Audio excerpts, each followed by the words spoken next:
राधे राधे मित्रों।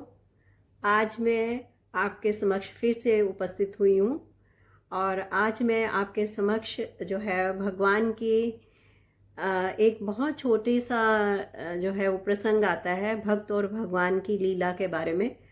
तो उसके बारे में बताऊंगी कि भक्तों के साथ भगवान किस तरीके से हंसी मजाक भी करते हैं, उनका रिश्ता कितना प्यारा होता है। वो भक्तों के साथ उनको आनंद देने के लिए और खुद आनंदित होने के लिए भक्तों के साथ कैसी कैसी छोटी छोटी लीलाएं करते हैं। तो एक कहते हैं कि उनके मुस्लिम जो है वो भगत थे अहमद शाह। तो एक दिन भगवान जी ने देखा अहमद शाह बहुत लंबी सी टोपी पहन के बैठे हुए हैं। तो उन्होंने भगवान श्री कृष्ण को मजाक सूझा और उन्होंने कहा, अहमद शाह से पूछा, अरे अहमद, टोपी बेचोगे? मुझे अपनी ये टोपी दे दो, मुझे ये तुम्हारी टोपी बहुत अच्छी लग रही है, तुम मुझे टोपी दे दो।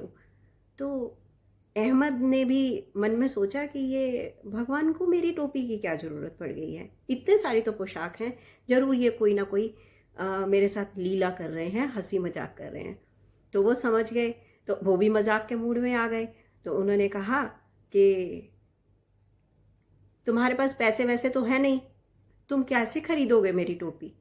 ठीक है, पहले पैसे लेके आओ, तभी तुम्हारे से टोपी बेचूंगा ना। तो भगवान कहने लगे, अरे भाई, तुम्हें मालूम है मेरे पास बहुत कुछ है तुम्हें देने के लिए, तुम मांगो, मैं तुम्हें दे दूंगा। तो अहमद शाह कहने लगे, अरे जाओ, बड़े आए तुम मुझे देने वाले हैं, तुम मुझे दे ही क्या दोगे? ज़्यादा से ज़्यादा परलोक की संपत्ति दे दोगे, धन दे दोगे, ऐश्वर्य दे दोगे, ठीक है, वो तो मुझे चाहिए ही नहीं। तो तुम जो है वो मैं तुम्हारे को टोपी नहीं दे सकता। तो उन्होंने भगवान श्री कृष्ण कहने भी समझ गए कि ये भी अब मेरा ही भगत है, मुझे चक्कर में चला रहा है मेरे साथ। तो उन्होंने कहा कि ठीक है, अगर तुम मेरी बात नहीं मानते और अगर तुम मेरी उपेक्षा करोगे और मेरे को इग्नोर करोगे, तो मैं भी सबसे कह दूंगा कि अहमद शाह जो है वो कोई बड़ा भगत नहीं है, जो है वो इसके हृदय में मैं नहीं निवास करता हूँ, और जिससे जो है वो तुम्हारे लोग जो तुम्हारी बहुत सारी इज्जत करते हैं, आदर करते हैं, वो सब बंद कर देंगे। तुम्हें इसीलिए पूछते हैं ना कि तुम कृष्ण भक्त हो।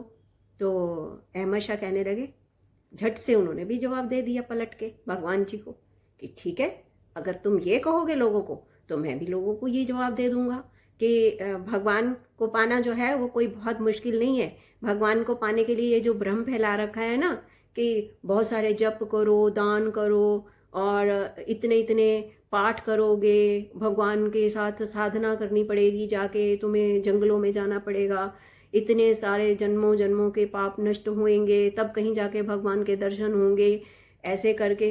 तो जो तुमने ये माया जाल फंसा रखा है ना, लोगों को भरमा रखा है, तो मैं भी बता दूंगा कि भगवान को पाना कोई मुश्किल नहीं है। भगवान को पाना बहुत सरल है। अपनी भक्ति से, अपने प्रेम से और अपने जो है वो अगर तुम झांकोगे ना अपने मन के अंदर, तो तुम्हें अपने प्रभु दिखेंगे और तुम्हें बाहर जाने की भी ज़रूरत नहीं है, तपस्या करने की भी ज़रूरत नहीं है। तो फिर देखना, तुम्हारा मूल्य भी घट जाएगा, फिर तुम्हें कौन पूछेगा, तुम भी तो सुलभ हो जाओगे ना सबके लिए। तो श्री कृष्ण समझ गए कि भैया भगत तो मेरा ही है ना ये, तो भक्त तो जो है ये मैं भी भक्तों के आगे हार ही जाता हूँ, तो ज़्यादा अच्छी बात है। तो उन्होंने कहा कि अच्छा अहमद, फिर ना तुम्हारी ना मेरी, ठीक है ना, अब तुम मेरा कहना मानो ना मैं तुम्हारा कहना मानूंगा। तो इस तरीके से दोनों हंसने लगे और उनको समझ में आ गया कि भगवान कृष्ण जो है वो उनके साथ हंसी मजाक कर रहे हैं।